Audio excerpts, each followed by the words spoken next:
What makes you stop doing your weird hobbies? I, 24F, love long drives. I usually take solo road trips when I feel burned out.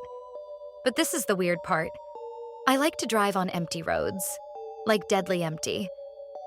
I've used to love it for years, but what happened last summer made me swear off solo trips for a long time. I was driving from Nevada to Colorado, and actually, I loved how most of the route was empty desert highway. I was having a good time when I realized I needed gas. Stopped at a dusty gas station around 8 p.m., the kind you only see in horror movies. Rusty signs, flickering lights, one old guy behind the counter who barely makes eye contact. Which is not weird for me because, of course, I'm on an almost empty dead road. While filling my tank, I noticed a man in a beat-up Ford truck parked 2 pumps away. He didn't buy gas. He just sat there, staring at me. Not a casual glance.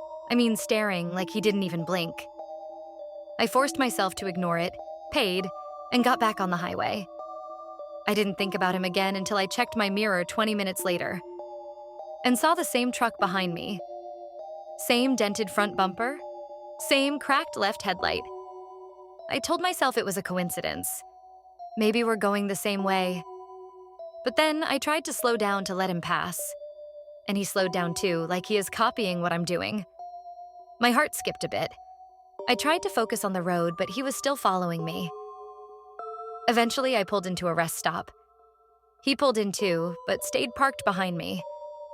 I pretended to use my phone, calling someone as I watched if he would get out of the car. He never did. My hands are shaking as I start the engine of my car and drive again.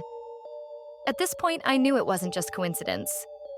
For the next few minutes, he stayed behind me, always just far enough that I couldn't see his face clearly, but close enough that I knew he was watching.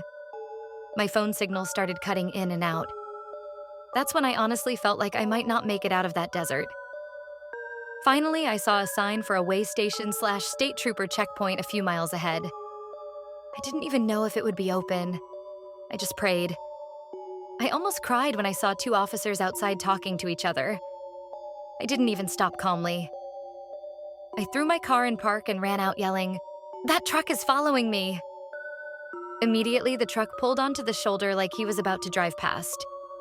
But when he saw the troopers notice him, he sped off back toward the highway like a bat out of hell. The officers tried to chase him but couldn't catch up. He had no plates on the front bumper, and the back plate was bent upward so it couldn't be read. They told me they get guys like that more often than people realize, usually targeting women traveling alone. They escorted me to the next town. I still don't know what